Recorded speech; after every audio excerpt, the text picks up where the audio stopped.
abasajja abikale Mubujjawa nabagamba ono nga mukyali bato mweronde. Look at the man, is he responsible? No vunanyizibwa omusajja afaayo, omusajja mukozi, is he a hard working man ayagala okukola. Mugane mufuna obusajja buno obugamba sweet nothings ne bubabulira obwamayama nga omusajja takola tagaana kukola. Notandika okumwagala omuzalamu omwana asooka n'omuzalamu okubiri. Now look at the Uganda we have that abawala mu abagenda ku kyeyo kuba ekyeyo ne muleka abasajja emabega, then ne mubeere no ku kyeyo ne mulingiza abasajja balyoke. Excuse me, that can't work my people. Namu abasoma Bible mugimanyi ne mu Bible omusajja yalina okukola ekintu nti omukazi gwalina okukola. Bakati abakazi muvudde mugende mukola abasajja basigale behind boweereze sente. It can't work. It can't work in reality. It can't work. It can't work. Omukazi alina okusigala awaka omusajja agenda akole.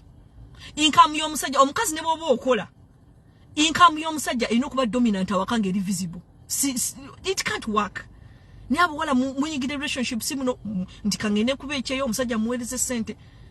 Imagine a proper man inokwata sente. Nze siwanko ku mwami wange sente sikikola nga I don't even think I can. Mwami tera ne ego yetasobola kukkiriza ne bwokola mmeka tasobola.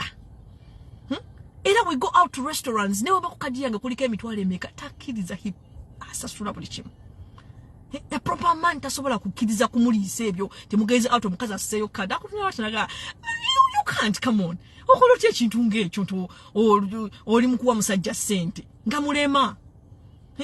Bwaba mulema kale ebintu ebimu bibeerawo ne wesanga omusajja nga sente zikendedde omulimu guvuddewo oba afunye obuzibu physical alwadde. That is understand. This is why we have to work. That when the head of the family gets problems, you step up.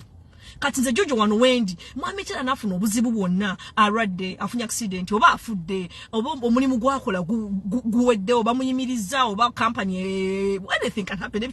Mubimanyi if something happens I'll step up and take over cause mba manyi omuntu wange afunyemu obuzibu. Now it's time for me.